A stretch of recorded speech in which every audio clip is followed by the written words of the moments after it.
The sun is flashing brightly over the cave, and the plants keep thriving every day. The cute bunny couple begin working on the fields as they chop the outgrown green onions, water the plants, and seem to enjoy working together as they sing along. Meanwhile, our lonely guy sits back and watches the view of the bunny couple working together with love and harmony, thinking they look good together. Lost in the thought, he figures something out, and it turns out that the bunny couple wants to live with him in the cave. Baffled, he reconsiders his decision and hesitates to keep the bunnies along with him. However, the bunnies are hell-bent on staying as they try to convince him, and they come up with a super clever trick. With their eyes fixated on Sejun, they start staring at him with their big, sparkly eyes and adorable fur face that no one could resist. Our soft-hearted fella couldn't handle the quirky cuteness that struck his heart, and eventually, he agreed to their request. But he settles on to implore something in return and does not let them stay with him for free. He asks them to help with farming, as the bunnies are already watering the plants and cutting the green onions. Farming seems to be their profession, and so the bunnies gladly accept the offer.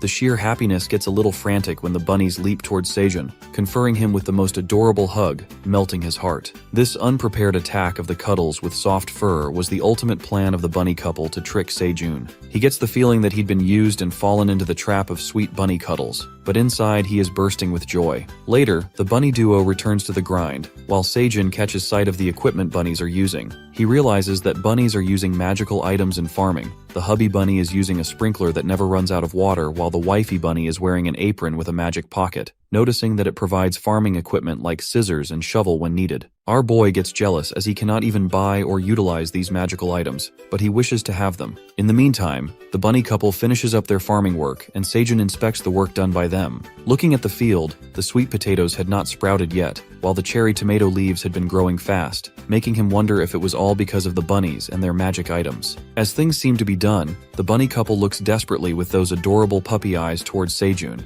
asking if they are allowed to stay with him. Our fella excitedly announces that they have passed the test, and the bunnies' excitement gets over the roof as they celebrate cheerfully. Soon after they end their celebration, the bunnies rush to the cave wall and start digging the soil. While the wifey bunny makes a beautiful flower wreath for their tiny door, the hubby bunny seems to build a small, beautiful home for themselves. Looking at the tiny home, Sejun compliments the hubby for his incredible speed as he built the house in the blink of an eye. The wifey then sneaks up on her husband and taps his shoulder, giving a tempting smirk. After all, the couple needs some alone time. The wifey bunny drags her husband into the tiny house, and our boy Sejun nervously wishes him luck. Deep down, the poor fella feels jealous of the bunny couple, sobbing inside. But he manages to make himself feel better by the thought that he's not alone anymore. He's exhilarated to let the bunnies join him in the cave to help him with farming, and there's something enjoyable, so at least he won't get bored to death. He calmly lays onto trimmed green onion plants that seem plushy. As he is about to get all comfy, smokes begin coming out from the plants. Sejun jumps abruptly and loses his nerves when he feels his back getting too hot and has caught fire. Our boy flings himself onto the ground, spinning like a rolling pin to put out the fire, going through that whirlwind, and a moment later something grabs his attention. Our boy notices that dried green onions have scorched on fire, reckoning how it might be possible. He then peeks at the plastic bottle in sight that reflects the sunlight directly into the dried plants. As an idea sparks inside his genius head, Sejun suddenly transforms as if he's shooting a survival tutorial video. He starts acting like he's stuck in the middle of a forest, trying to light the fire for survival. Being dramatic, he starts narrating that living Black Tower is tough, but he fails to give up. He confidently flaunts his water bottle and dried green onions, continuing the tutorial. Like a pro scientist, our boy utilizes the plastic bottle as a lens to focus sunlight onto dried leaves to ignite a fire. It looks like our very own Sejun survival tutorial on how to start a fire is going to break the internet. But before that could happen, he's again punched by reality. Our boy holds the bottle with extreme determination, concentrating the sunlight onto the dried green onion leaves. But it looks like his tutorial backfires miserably, as it doesn't seem to work, leaving him in agony. Sejun gives it all to produce the fire, but it only forms smoke all day, and after several tries, he feels extremely unambitious. Sighing relentlessly, our boy sits there like an old hat as if he had lost everything. Looking exhausted, he thinks of every possible mistake he might be making during the process. But as he is about to give up on his efforts, he witnesses something inside the plant. A little hope of kindling the fire, and in that moment he activates his dynamic once again. In that moment of enthusiasm, the bunny couple walks out of their tiny house. Well, it looks like the wifey bunny had sucked her husband dry, giving a cheeky smirk while the poor hubby bunny is barely able to walk. Glancing over Sejun, who is pondering on his dilemma, and while he sucks out all the air in him onto the dried leaves, trying to light the fire, he fails again wretchedly. In the meantime, the bunnies come to his rescue, and Sejun asks the hubby bunny to blow air on the green onion straw. The bunny puts all his efforts, and blows air with his small and delicate mouth, while Sejun, with a strong sense of hope and excitement, holds the plastic bottle with full concentration and chants with all his strength to start that damn fire. In the end, all that he strived for was worth a shot as the dried leaves catch a big blaze of fire, and our boy is over the moon. Now that the blazing fire is ready, Sejun with his steady hands cooks the green onions on the flames. He grills his green onions, feeling thrilled as ever. He peels off the burned outer layer and finally crunches on the beautifully cooked green onions. As soon as he takes a bite, he feels a shiver down his spine. The green onions that were once spicy as hell now tasted scrumptiously sweet. Munching on a hot, freshly cooked food, you can see the sparkle in his eyes and the joy on his face with the sweetness of the green onions bouncing in his head. The taste makes him feel on top of the world, and his imaginations run wild as he feels like a wild green horse is running across the Great Plains on his tongue. I mean, his imaginations are weird as hell, but let's bear with it because our boy had eaten a good meal after a long time. The bunnies stare at Sejun as he enjoys his food, and get curious, so they start roasting their green onions. After grabbing a bite, the bunnies are hooked by the overly sweet and palatable green onions, delighted by the utterly rich taste. As the survival diary of Sejun continues, it was the first time in a while in that dungeon he had eaten a fresh hot meal to his fullest before going to bed. The next day, our boy wakes up on his bed assembled with green onion straws. He stretches himself and washes his face with the fresh pond water. Approaching the field, he witnesses that his plants have grown quite big, the green onions are trimmed, and the cherry tomatoes that have sprouted into bigger plants are watered. All the work has been done and dusted. As the morning checklist seems to be done, our boy feels happy about it. Sejun then narrates the story of things that have occurred in the dungeon lately. He managed to craft torches with woven green onion straws to light the cave, as more light made it easier for them to utilize more space in the cave. Well, Sejun eventually found his creative ways to survive in the dungeon like a cave person. Walking towards the pond, he decides to place torches there as it gets much darker in that area. While Sejun and the bunnies agree to the idea, our boy spots something in the pond as the water forms bubbles. Suddenly, a piranha fish splashes out of the water, startling him. As he screams at the sudden strike, the fish lands on the ground, flapping hard to survive. Sejun thinks to himself that he has never seen a fish in the pond before and assumes that the light of the flames might have drawn their attention. Despite all the thoughts, our boy finally realizes that he has now found protein to eat in the cave and does not have to rely on vegetables for his food. Without any delay, he starts cooking the fish on the blazing fire right away, wrapped in green onion leaves, and enjoys the savory protein meal while the bunnies watch him eat. He shifts his attention from the fish to the bunnies who are drooling over the scrumptiously looking fish and asks them if they want to eat it too. Therefore, he ascertains that these are not ordinary bunnies but dungeon monsters, and shares the meal with them. Some days later, the blue moon appears again in the dungeon. As the boy continues to narrate the story, it is revealed to us that while spending many days in the tower, Sejun has to come to observe that the blue moon rises every 30 days, more like every month. All this time, he has been counting his days in the dungeon on the phone and laptop, but ultimately he runs out of batteries. With no access to a phone or electricity in the cave, he starts carving on the cave wall with a rock, keeping the record and track of dates. It looks like 61 days had already passed in the dungeon, and not one day passed by without marking the wall. Living in the cave for a long time now, Sejun had been following a proper routine, and the good thing was that bunnies were super strict with their schedule, waking up at 5 in the morning and sleeping at 6 in the evening sharp. While Sejun is cooking fish, there's no one to disrupt his midnight routine, and he is only able to do so by following up on the bunnies' routine to maintain his peace. We also get to know that recently the farmer gang was welcomed with a piece of good news. It turns out the bunny couple had kids. As the hubby opens the door, 5 adorable baby bunnies scamper out of the house and leap onto Sejun as he excitedly welcomes the little peeps to join his team. Well, the dungeon has been a roller coaster ride for Sejun. Funny how he has become an uncle to cute baby bunnies now. Later, the hubby bunny who hardly got to sleep walks out of his house looking exhausted with all the parenting. Our boy suggests the bunnies get some rest and tells them to have some breakfast, while he takes care of the baby bunnies. Our boy, who is super thrilled to watch over the baby bunnies, casts a brief look at the cherry tomato flowers that have thrived, and to his surprise, the entire garden has blossomed with flowers. So far, the flowers have been pollinating manually to bear fruit. As Sejun gets tired of squatting and inspecting the flowers every day, he wishes the bees could fly to his farm to pollinate his flowers, but his thoughts seem far-fetched. Meanwhile, one of the baby bunnies starts sniffing the flowers, stuffing his face inside it, inhaling the pollen in his nose. He lets out the most adorable sneeze. As Sejun holds the baby bunny, he looks over at the cherry tomato flowers, witnessing that it has borne fruit. It seems like their hard work has finally started to pay off. Our boy, along with the baby bunnies, begins to dance out of sheer joy. Eventually, the day of the blue moon leaps forward, and our boy takes all the necessary precautions to get through the solar eclipse. He puts out the fire, makes a camouflage out of green onion leaves, and wears it to keep him warm. He takes a look at the sky, waiting for the eclipse to begin soon while the bunnies get inside their house and wave goodbye. Thinking it will be a piece of cake, our boy hopes to survive the blue moon and make it out alive. Shortly, the solar eclipse occurs, while the spine-chilling and creepy voices echo through the dungeon.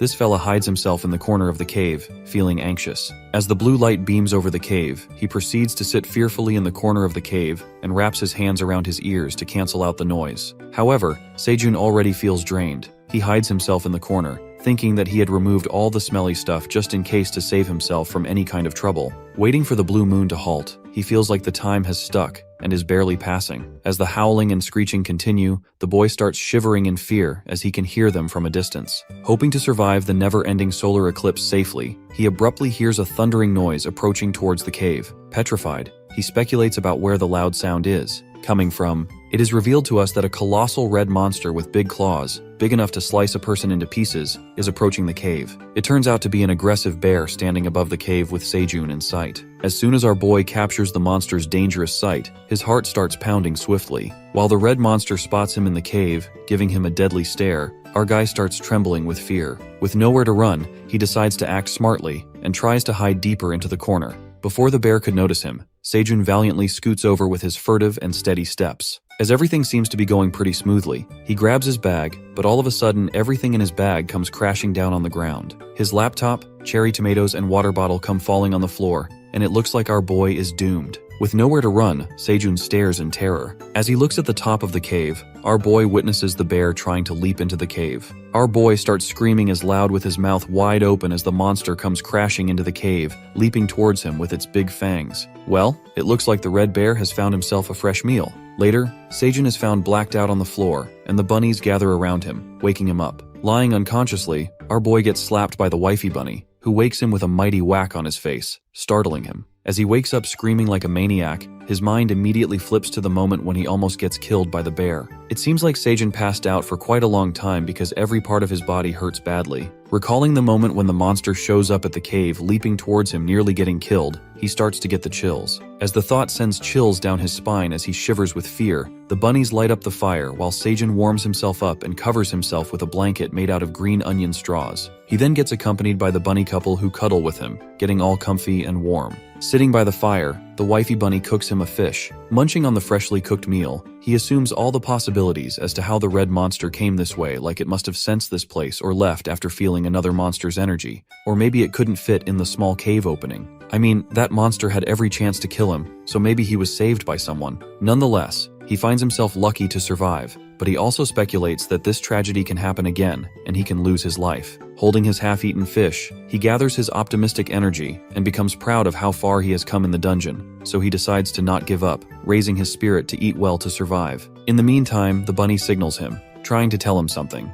As they all walk towards the farm, they witness a big blue tomato. Amused that it had grown overnight, Sejun peeks at the blue tomato with astonishment. Curious, he plucks out the blue fruit. Suddenly, a screen pops up in front of him. It looks like the blue tomato that Sejun had harvested is filled with blue moon energy. At one glance, he identifies that it's a notification window. The notifications are being sent by the black dragon from before, who is also the dungeon administrator. The administrator informs him that it's watching him closely, frowning at him, and is proud of his remarkable achievement. While Sejun processes all the mixed feelings, the dungeon admin reveals a dark truth unknown to him. The administrator says that our guy is an uninvited guest in the dungeon, which means he was never awakened, and it was a mistake that he got sucked into the tower. Listening to this, his world turns upside down, and he is crushed by the thought that his access to the dungeon is a mistake. Come to think of it, our boy dives right into the black hole as he is crazy about raiding dungeons, so it's not exactly the admin's fault. As he seems to get done with this bullshit, our boy gets furious as he had been working his ass off on the farm for the past 30 days. Blowing up with fury, Sejun demands to send him back home if his access to the dungeon is a mistake. After a moment,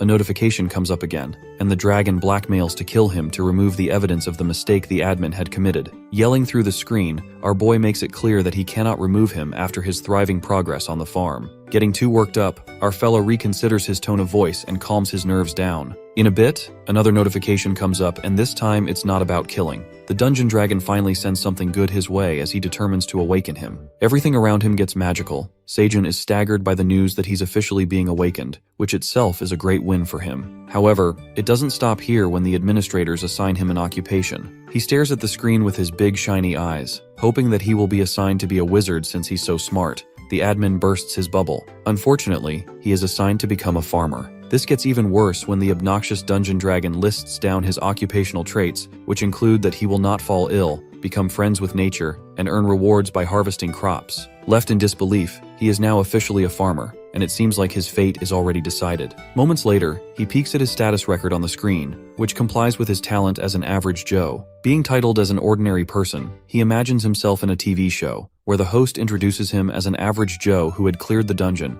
and he proudly admits that he's a farmer. Imagining himself in that cringy scenario, he teleports back to reality, screaming in disbelief. With emotions so strong, he exasperatingly attempts to smash that blue magic tomato on the ground, but halts when he peeks at the bunny gang shockingly staring at him throwing tantrums. Our fella then takes a gander at his farm that he worked so hard to grow, the blazing fire that cooks meals, and so he comes to realize that he has come so far surviving and exploring in this dungeon. Casting a blissful look at the farm, he accepts his fate, considering if he should live as a farmer all his life. In the meantime, another notification winds up on the screen, giving information about the magic blue tomato. It is known to us that blue magic tomatoes are full of taste and nutrients. They increase magic by 0.05 points permanently when consumed, grown by Sejun Park. Our fella then comes to affirm that these blue magic tomatoes are items, and they are going to boost his stats gradually. Sejun seems to be proud of himself and the farm he worked so hard to grow, and shows his gratitude to the bunnies, as they've helped much in growing the plants. While he celebrates his joyous moments, the dungeon dragon sneakily peeks at our jolly fella through the screen,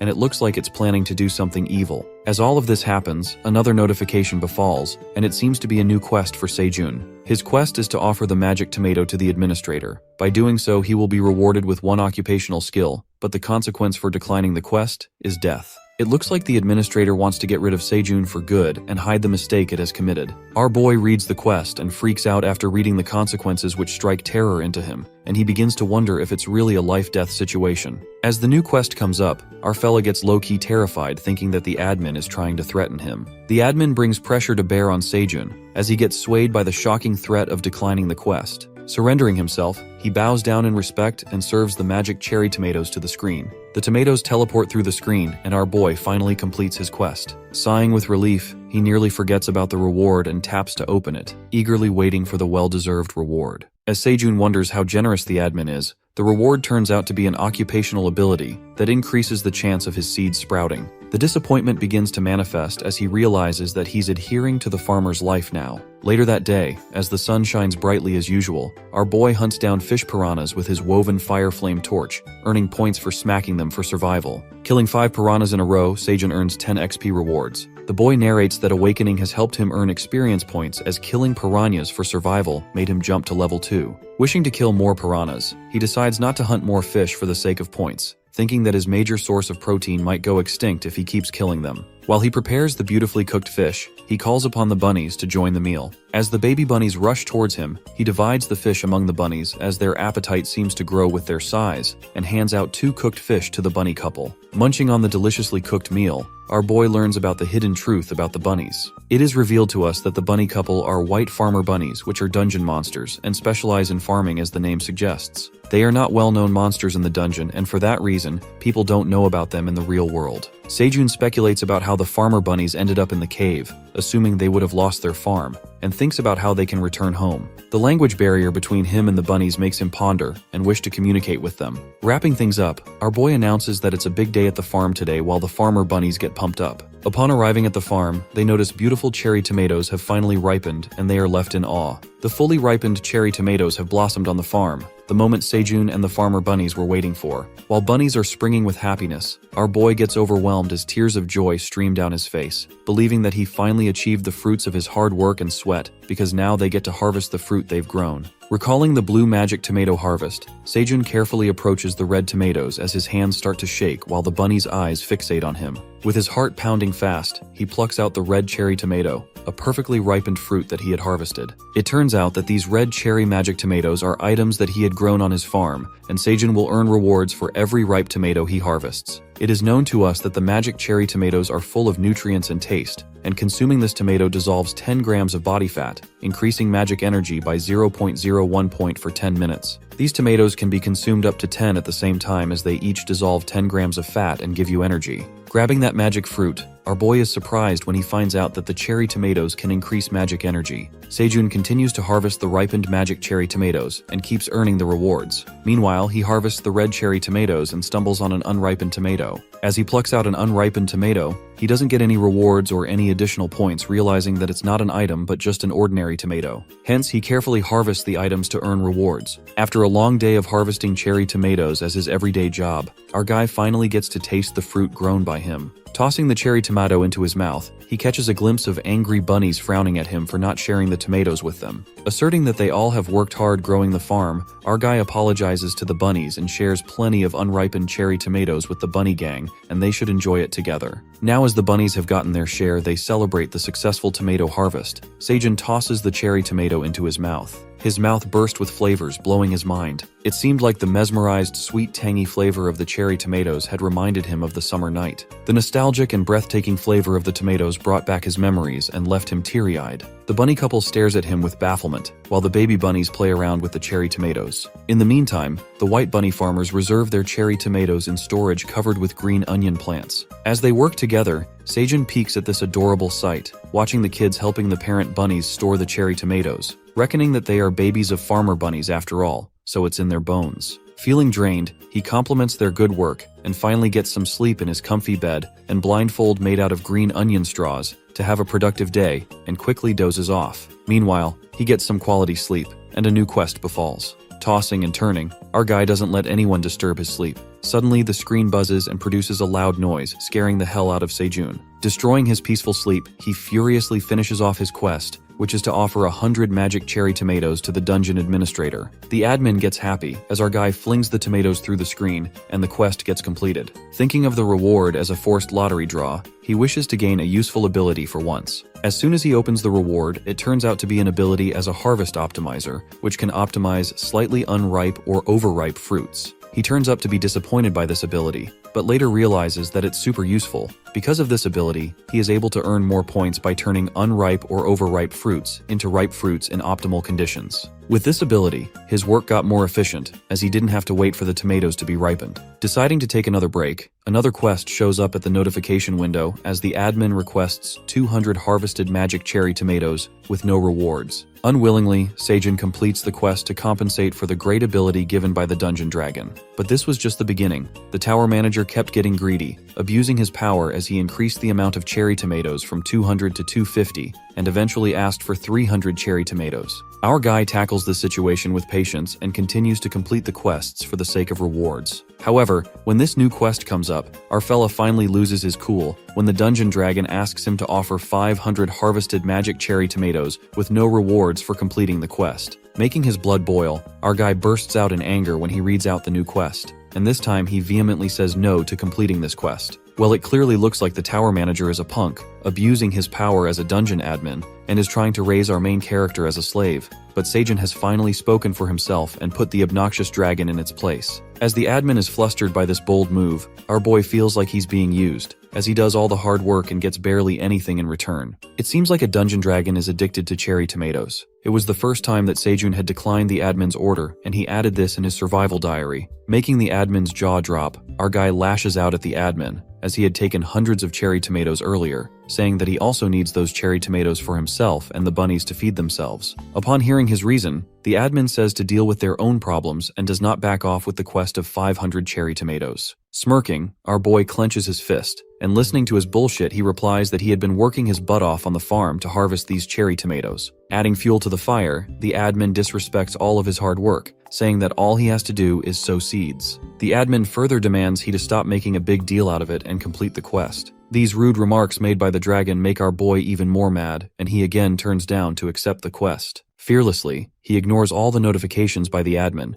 and proceeds to continue with his work. The administrator starts manipulating Sejun, asking him if he is certain about declining the quest, adding that the admin might end up killing him. In the meantime, Sejun and the bunnies cut off green onions, cooking their fish, and the bunnies brought up the cherry tomatoes for their meal. As the admin relentlessly keeps blackmailing our boy, Sejun fills with rage and makes himself clear that he won't share the fruit that he had grown with hard work with anyone who doesn't acknowledge his work, and titles it as just throwing seeds. Stating his work is easy, the over-the-top tower manager demands him to follow the order as it holds the power as a dungeon administrator. Sticking with his decision, our boy proudly refuses again and tries to reason with the admin. He discloses the reason for declining this quest to be the admin who doesn't acknowledge his hard work on the farm that he was dragged into with hardly any rewards for the exploitation. Feeling dreadful, our guy finally speaks the truth, asserting that it might be a dungeon admin with power, but in reality, it's an evil corporate boss with no feelings. The dragon doesn't seem to handle the harsh truth well, spoken by our guy.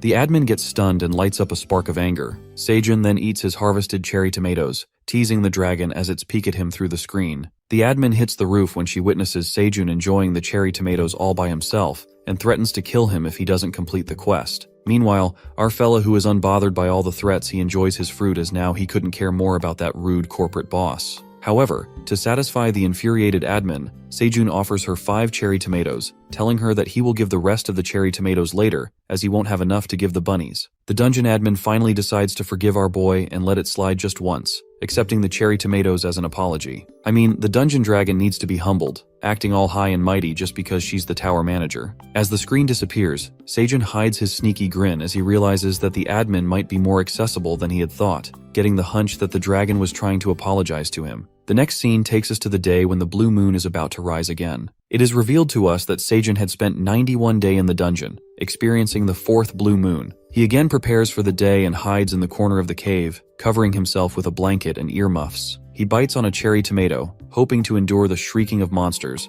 assuming that added magic by the tomatoes would help him through the solar eclipse. Getting scared by the thought of what happened to him last time and wishing it to end soon, the blue moon becomes apparent. He witnesses the rays of the blue moon shine directly on his plants, making them sparkle like magic. Amazed by the sight, he peeks at his cherry tomatoes, which start to bloom by the blue moon energy and turn into fruit. As the light falls upon the sweet potato plants, they also begin to sparkle, and their leaves also turn bluish. Sejun rushes towards his plants, checking if the sweet potato plants have ripened, so he digs up the soil and relishes the sight of fully ripe blue sweet potatoes. We get to know that the mighty sweet potatoes with blue moon energy are nutritious and tasty. Grown in the dungeon, the blue moon energy enhances flavor and increases the strength by 0.05 points permanently when consumed. He spiritedly pulls out his sweet potatoes, earning rewards for harvesting them, and plucks out the blue magic cherry tomato. Grasping a blue sweet potato in one hand and a blue cherry tomato in another, Sejun lights up with joy, feeling as if he has conquered the world. But his happiness doesn't last long when he receives a new quest. Knowing how stubborn the admin is, the quest asks to offer a mighty sweet potato and a magic cherry tomato to the admin with no rewards, and threatens to kill him if he declines.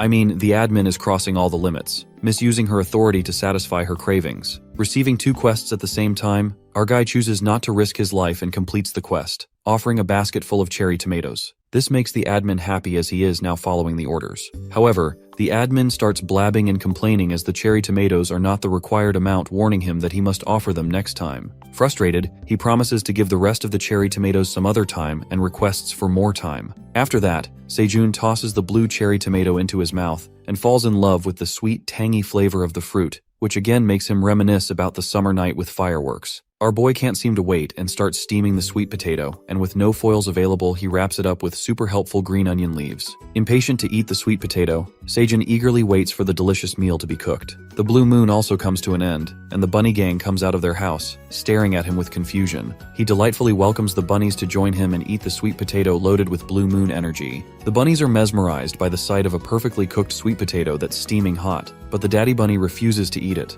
The bunny, acting like a true man, tells Sejun to eat the sweet potato all by himself because they have only one. Crying out of happiness, our boy accepts his kindness, eating the sweet potato all by himself, and hides the fact that had eaten an entire sweet potato alone earlier. Munching on the freshly cooked sweet potato, Sejun bites on the steaming hot meal, scalding his tongue. As he drops the sweet potato out of the pang, the bunnies take the perfect chance and grab a bite of the scrumptious sweet potato. While baby bunnies spit out the super hot sweet potatoes, our poor boy feels bad about losing his meal. The long day comes to an end as Sejun finishes a fiercely hot dinner battle, making his survival diary. A new day begins, so do the new adventures. Our boy announces that they will start growing sweet potato stems, while the baby bunnies chew on the stems. He strictly restricts the bunnies to eat the sweet potato leaves for the time being, and the poor little bunnies start to panic as the fast-growing sweet potato stems have become their favorite snack. To make the bunnies follow his demand, he makes an enticing offer to the kiddos and tells them if they stop eating stems, they will have sweet potatoes for dinner, and a special snack if they help him plant the stems. It seems like Sejun is expanding the farm by planting the stems with rapid growth, luring the baby bunnies into work by giving them special snacks. The bunnies fall into the trap of an irresistible offer. Putting the baby bunnies to work, they begin to plant the stems. Meanwhile, the wifey bunny with a cute apron cuts off the green onions. Sejun asks her to leave one green onion leaf to extract its seed out of the flower. While the hubby bunny waters the stem, the bunnies continue to work, showing full efficiency as they dig up the soil and plant stems like pros. After all, they are kids of white farmer bunnies. While planting stems, one of the baby bunnies fails to control himself, drooling at the sight of the stem and munching on it. As he takes a bite, the poor baby bunny gets whacked by the daddy bunny for breaking the rules. Sejun acknowledges the daddy bunny as a great father for keeping his kids in check. On the other hand, our boy harvests the magic cherry tomatoes on the woven basket and receives rewards, reaching level 8 with increasing occupational level. Then, he eventually stops harvesting after getting the rewards and begins to make snacks for himself and the bunnies as promised. In contrast, the admin stealthily peeks at our guy as he makes cherry tomato sticks, wondering what he will make this time. As Sejun turns back, he snags the admin sneaking up on him from behind his back. Preparing the special snack, he calls upon the bunnies to join him for the meal. The bunnies excitedly scamper towards him, and our talented fella presents the special barbecued cherry tomato bone skewers. The skewers are made of clean piranha bones, and the barbecue adds flavor, making the fruit taste sweeter and tender. The bunnies are overjoyed as they grab a bite of that scrumptious snack, and Sejun declares these special skewers as on-the-go snacks. Stuffing themselves with the flavorful snack, our boy proceeds to harvest the sweet potatoes. Harvesting 15 sweet potatoes, he realizes that it's growing by 5 times. The items are mighty sweet potatoes, full of nutrients and flavor. When consumed, they dissolve 10 grams of body fat and increase strength by 0.1 point for 10 minutes. However, when consumed by a non-awakened person, they dissolve 10 grams of body fat and help digestive activities. Gazing at the other stems that haven't grown yet, he sows them himself and learns something important as he gets a reward notification. Our boy finds out that in order to get rewards, he needs to plant everything on his own to boost familiarity. He frantically orders the bunnies to stop planting the stems, saying that he will do it by himself. We are taken to the next scene, where we see the dungeon dragon in her cozy home, roasting the cherry tomato skewers on the huge fire roaring in the hearth. As she chews the strangely delicious tomato skewers and figures out that it's bitter on the outside and sweet on the inside, while she peeks at Sejun through her magic crystal ball, the dungeon admin gets furious as she catches a glimpse of happy Sejun, who is enjoying the sweet potato with fellow bunnies without her. It is revealed to us that the name of the dungeon administrator is Ep.3, the Great Black Dragon. While the farmer gang chews on the sweet potato, our boy receives an extra quest which is sent by Ep out of spite. The quest asks for a roasted sweet potato from the admin right away, who threatens to kill him, as she will not tolerate any more delays. With only one roasted sweet potato left, Sejun acts smart and asks for a reward in return. Aileen reconsiders the quest and sends in the reviewed offer, asking for 1 sweet potato and rewarding 2 occupational abilities in return. Our boy seems satisfied and clears up the quest, for which he gets access to the seed store. After receiving the reward, Sejun activates the seed store's ability to purchase products at the store once every 30 days. Our guy is surprised as he figures that now he can buy stuff in the dungeon from the seed store. Complaining why the admin didn't give such a great ability soon, he activates the seed store ability. Unfortunately, there's no transaction history with the seed store. With no dungeon money, he panics about how he can make transactions. To solve this problem, Aileen comes to his rescue and gets generous, giving him a newbie offer that his seed store will provide with 1 dungeon coin that has been deposited into his seed bank account. Sejun is pleased by the great reward of getting to witness the dungeon currency for the first time, and recalls that a dungeon coin used to cost 1 million in the real world. With his newbie level, he can only buy 1 type of seed, making it difficult for him to choose from the seed store. Glancing at all the seeds which seem out of range, he is left with the only choice, which is carrots. Listening to this, the bunnies stare at him with big sparkly eyes, as if they're craving for carrots. The bunnies get all exhilarated, and Sejun starts chanting along with them. Suddenly, the daddy bunny strikes a powerful kick on Sejun's face. Getting startled by the bunny's kick, he quickly purchases 1,000 carrot seeds, earning 1 seed store point. The carrot seeds emerge in a fancy red pouch, and the bunnies get happy with the carrot seeds. After that, they plant the carrot seeds. Getting to buy carrot seeds for the first time from a dungeon coin, he adds this in his survival diary. Later, we witness a bee spying on them from under the leaves. The farmer bunnies fervently wait for the carrots to grow out soon, happily sitting by the farm while the baby bunnies run around on the field. Watching the bunnies being eager already, and the bunny couple being all affectionate glancing at the carrot field, Sejun thinks to himself that it's been a few days since they planted carrot seeds, and they haven't sprouted yet. Before taking a quick nap, he reminds himself of the work list that entails manually pollinating the flowers and cutting the green onions in the afternoon,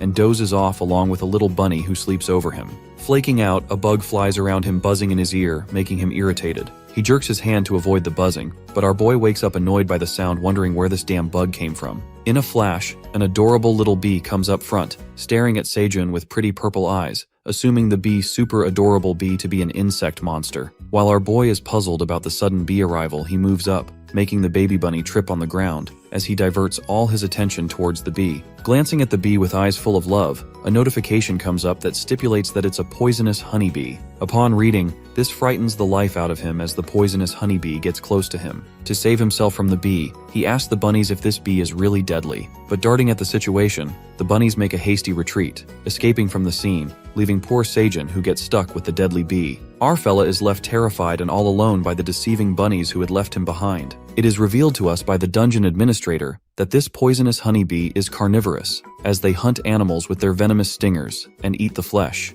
The admin further warns them to stay away from the deadly bee stinger. Scared stiff, our guy feels threatened by the honeybee, knowing that it eats flesh. He instantly gets away from that poisonous insect monster, jerking it away. I mean, it's a deadly honeybee with a venomous stinger that can frighten anybody to death. Abruptly, the poisonous honeybee becomes mad with her eyes turning red. Our boy cries for help, pleading with the bee not to kill him, and trips on the ground. Stumbling onto the flower field with nowhere to escape, he grasps a flower and scaredly approaches his hand towards the bee.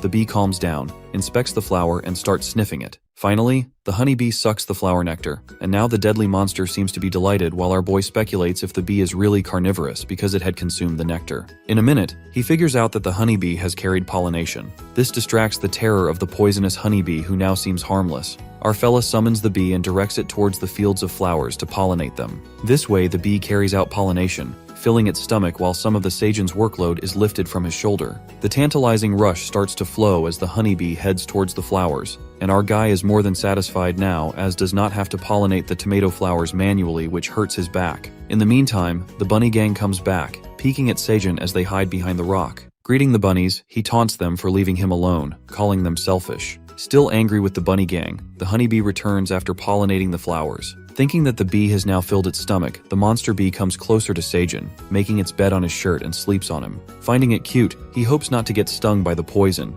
not making any movements while the bee rests on him, and the bunnies surround him, glancing at her with fascination. He welcomes the honeybee as a new family member in his survival diary. The next day, we see the farm has blossomed with ripened red cherry tomatoes. It seems like Sejun has spent 120 days in the dungeon, marking the wall without forgetting a day. A peaceful day shines over the farm. The bunny takes care of the plants as they water the seeds, while our boy harvests the freshly ripened cherry tomatoes. Annoyed by the baby bunnies disturbing his work momentum, Uncle Sejun sends them off to play somewhere else. As he catches a glimpse of baby bunnies playing together, the proud uncle smiles at them as it reminds him of his good time as a kid. Later, the honeybee joins them, settling on Sejun's shoulder.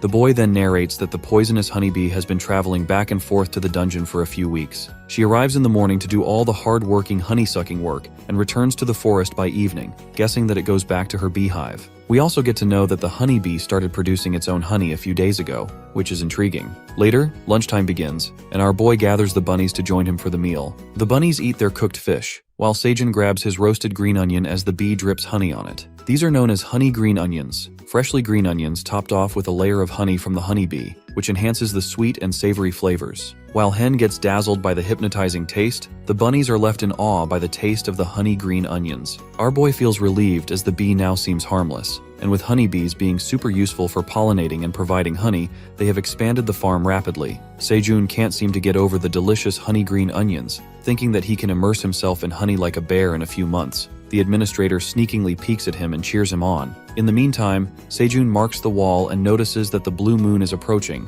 He feels nervous thinking about the previous incidents that occurred during the solar eclipse, wishing that it passes safely. As the blue moon day rises, Sejun takes some red cherry tomatoes out of the storage into a woven basket. While thinking that the honeybee hasn't shown up yet, he assumes that she might be getting ready for the blue moon, and gives the bunnies a heads up to return to their home. However, as our guy picks up the tomato basket, he notices something strange. Noticing the farmer bunnies and the baby bunnies frantically clamped together in a tight hug, acting strange. Staring at them with confusion, the bunny couple ran towards their home in the blink of an eye, leaving the baby bunnies behind. As the blue moon is about to begin, Sejun is muddled by the sudden situation watching the baby bunnies be left outside by their parents. Promptly, the blue moon rises as the light falls on him. Our boy turns back to look at the baby bunnies and observes something horrible. He watches the baby bunnies turning into monsters as the blue moonlight falls upon them, making them wild. Witnessing the horrible situation that has taken place, suddenly a bright light flashes onto his face. It seems like something is happening to the bunnies. Assuming that it's over, it turns out that the babies have grown up and have transformed into white farmer bunnies with the help of blue moon energy. Our guy sums it up that now the bunnies have grown up as their coats have changed similar to their parents, and this fifth blue moon of the bunnies was their adulting ritual. It appears that there are 4 white grown-up bunnies and 1 black-coated grown-up bunny. Perplexed by the sudden incident, faint-hearted Uncle Sejun starts sobbing, reckoning that something happened to them. While the grown-up farmer bunnies appease him, our boy moves in for a big cuddle, smooching off the bunnies who can hardly escape. He takes sweet revenge for scaring him, and the grown-ups start running away from his cuddles filled with love. Eventually, the blue moon comes to an end, and the farmer bunnies come out of their home, watching Uncle Sejun and the grown-up bunnies sitting back by the fire. Our boy contemplates the wholesome moment as the grown-up bunnies reunite with their parents, clinging together in a hug, and thinks of throwing a party for newly young farmer bunnies. However, one of the young white farmer bunnies moves his hand, and an item appears in his hand. It seems like all of the 4 white farmer bunnies summoned their items, including a white sickle farmer, a white wagon farmer, a white sprinkling can farmer, and a white shovel farmer. Getting their items, the parents cheer them on as now all of them have transformed into farmers like them. Summoning their items, Sejun concedes that when the bunnies grow up to be white farmer bunnies, they each get to own an item, thinking that he will never be able to borrow an item. While a white farmer bunny tosses the black bunny out of the wagon, the guy is still lost in thought. As soon as he asks the black bunny why he didn't get any items, a big wooden hammer appears in his hand, and our boy realizes that he's not a farmer, but a black warrior bunny as his name appears. Later, all the white farmer bunnies begin working on the farm, with 2 of them trimming off the green onions, 2 of them watering the field, 1 of them carrying the freshly harvested tomatoes into the wagon, and 1 of them digging up soil with the shovel. The wagon farmer bunnies bring the cherry tomatoes in the wheelbarrow to Sejun, where he places the tomatoes in the storage made out of rocks and covered with green onion leaves. Tears of joy start streaming off Uncle Sejun's eyes as he beholds the sight of his grown-up bunnies helping their parents, getting proud of them. Meanwhile, our boy swings around his attention to the black warrior bunny. He finds him chilling and eating cherry tomatoes, and asks if he ever works at all. He wonders what a warrior bunny does, and assumes their job is to fight for the living. But in the dungeon, there are no monsters that could put their farm in danger, asserting that the big wooden hammer isn't useful in farming. The black warrior bunny makes his way to the pond and points at it. Our guy concludes that the warrior bunny can hunt the fish in the pond, and that would be helpful for them, putting one more thing off his plate. To test the bunny's power, Sejun stands near the pond holding the fire flame torch to lure in the fishes, and the warrior bunny stands guard with his hammer. As the fish splashes out of the pond, the warrior bunny strikes a blow with his hammer with full strength, turning the poor fish into grits, like a fish juice. Our guy is left stunned by the powerful blow made by the warrior bunny. Disappointed, they all eat soggy gritfish for dinner while the white farmer blues gives him an annoyed glare, making him feel guilty. But Uncle Sejun tries to lighten up the mood, giving hope to the black bunny that practice will make him good at hunting fish. After some time, the bunnies familiarize themselves with their appointed roles as Sejun helps them through it all. 125th day in the dungeon comes along, and the seed store reopens after 30 days. Delighted, our boy wonders what seeds he should buy this time, but this excitement is short-lived when he witnesses that the prices of the seeds have increased more than before. The 3 seed choices appear in front of him, and with only 0.09 dungeon coins, he could only afford the waxy corn seeds. He is concerned about future purchasing, as it seems like a problem because he won't be able to buy anything if the prices keep getting higher, and also there's no way for him to earn dungeon coins. It is revealed to us that the hunters or people who are taken into the dungeon have 3 ways to earn dungeon coins. The first one is the way to earn rewards by clearing up dungeon floors, which gets them large amounts of rewards, but only once per floor. Clearing floor rewards do not take up a larger proportion of hunter revenue, which takes us to the second way, that is to earn rewards by killing monsters and selling their bodies to peddlers or at the first floor store of the dungeon. The second way takes up the largest part of hunters' revenue because it enables repetitive sales. The last way, which is the third way, is to earn rewards by completing quests, and the rewards vary according to the quests. Unluckily, Sejun cannot earn dungeon coin with any of the ways because he is not allowed to clear up the floors or leave the dungeon, and the only option he is left with is exploitative quests given by the dungeon dragon. He frantically calls upon the admin and asks him for dungeon coins in return for completing quests. The notifications come up and it turns out the admin is unaware of the dungeon currency, but promises Sejun to give the coins when she grows up. He gives it a thought and speculates that the dragon doesn't know about the dungeon coins, asking about her age and how many years she needs to grow up, to which Aileen the Black Dragon answers that it's a secret. But the dragon estimates the age, which is around 300 years, making our poor protagonist freak out. He strongly objects because to earn his coins he will have to pass the dungeon coins to generations of his great-great-grandchildren, which will probably take a century to reap the benefit. He tries to reason with the admin, explaining that he's not in a position to reproduce while he's trapped in a cave. Challenging his last nerve, the screen disappears, making his blood boil even more. Our boy calms down, thinking that anger won't help either way, and decides to buy a batch of corn seeds, as they are delicious when roasted or grilled, and they can make tortillas out of corn flour, which seems kind of far-fetched. Counting all the benefits, he taps onto the corn seeds and purchases 200 waxy corn seeds. Earning points for purchasing, a red pouch appears and the shiny corn seeds burst out of it, making Sejun and the bunnies excited to plant the corn seeds. But first, they decide to have dinner as the stomach rumbles and the hunger pangs hit him. They cook the fishes and stuff themselves to their fullest. As more fishes are being steamed, they dry the rest and save them for later. Later, the bee joins him, rubbing against his cheeks. He assumes the honeybee is hanging out in the cave more than usual and not going to her home more often, but he doesn't mind the presence of the adorable honeybee. Suddenly, a bee scents something strange above the cave. The alert poisonous honeybee and the black warrior bunny get all fired up to fight and leap upwards into the cave, guessing that it's a dungeon monster. But it turns out to be Little Paws, stretching out from above the cave, pleading to stop attacking him, as he is not here to steal their food. It turns out to be a cat who has found its way into the cave, and the bunnies start to shake in fear. Sejun asks the cat what brings him here, and the cat, wearing a cute green cape with its paws aimed toward the ground, jumps into the cave, entering like a classic superhero. The cat introduces himself as Teo, who is a peddler, and greets his customer Sejun Park. Meeting the peddler cat, Sejun adds this moment into his survival diary, remembering that he has heard about running into peddlers while climbing the towers, but never heard about a peddler cat before. Analyzing Teo's soft, chubby cheeks, sparkly wide eyes, and squishy paws that nobody can avoid playing with, our guy gets smitten by the cute cat. It turns out that Sejun is a cat person. Trying to act cool in front of the cat and hiding his affection, he asks Teo about what he wants. To this, Teo answers that he has gotten to know that Sejun has become a new member of the seed store. The cat bows down and proposes a deal with him. The cat takes some stuff out of his bag, but shortly after that his stomach starts growling. Teo apologizes for his unprofessional act in front of his customer, asserting that hasn't eaten anything in days. Listening to this, a sneaky grin shrouds Sejun's face, and he offers the cat some grilled fish. Glancing at the freshly grilled fish, Teo's eyes get bigger than ever. It looks like he has never seen a fish before and can't wait to grab a bite of the scrumptious meal. Drooling over the grilled fish, Teo refuses to eat the fish, saying that he can't take his customer's food. But it looks like Sejun has something in mind as he doesn't back off, and urges the cat to take the fish, tempting him by carrying the grilled fish close to his face. He lures the food near Teo, telling him to smell the wonderfully succulent fish cooked to perfection, imploring him how he can resist the strong fishy aroma of being a cat. Teo stares at the fish with desperate eyes, testing his patience. He fails to hold back and grabs the grilled fish, drooling at the mouth. The irresistible act of Sejun makes the cat eat the fish, and he keeps grilling it for him, being compassionate about Teo's appetite. As Teo eats 5 grilled fish cooked by our guy, the cat lays on the ground, stuffing his stomach to the fullest. The cat is more than grateful for the delicious meal and appreciates his hospitality,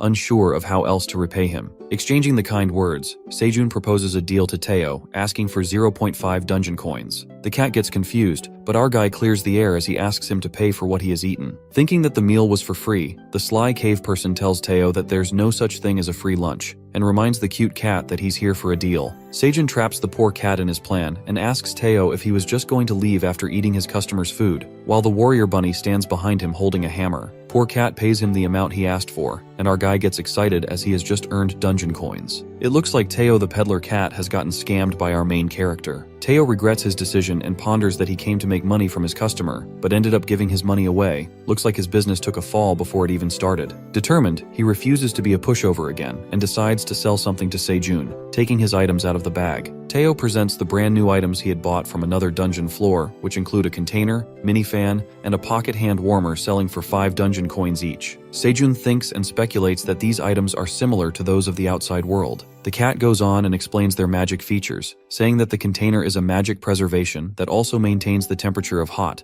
or asserting that these items are trash. Hearing the disrespectful remarks about his items, Teo gets furious as his valuable items are titled as trash when they should be appreciated. On this, Sejun discloses that he had come from the outside world, confessing that none of these are magic items but are ordinary real-world gadgets, explaining the real science behind the items and how they actually work. The cat fights back, denying the stark reality about his items exposed by Sejun. He also reveals that a goblin named Skaram told him that these are magic items. While the cat continues to tell his sob story, the mini fan goes out of battery. As Teo tries to make the fan move, he fails miserably, and our boy speaks out that this person named Skaram tricked him into buying these useless items by telling mendacious features about them.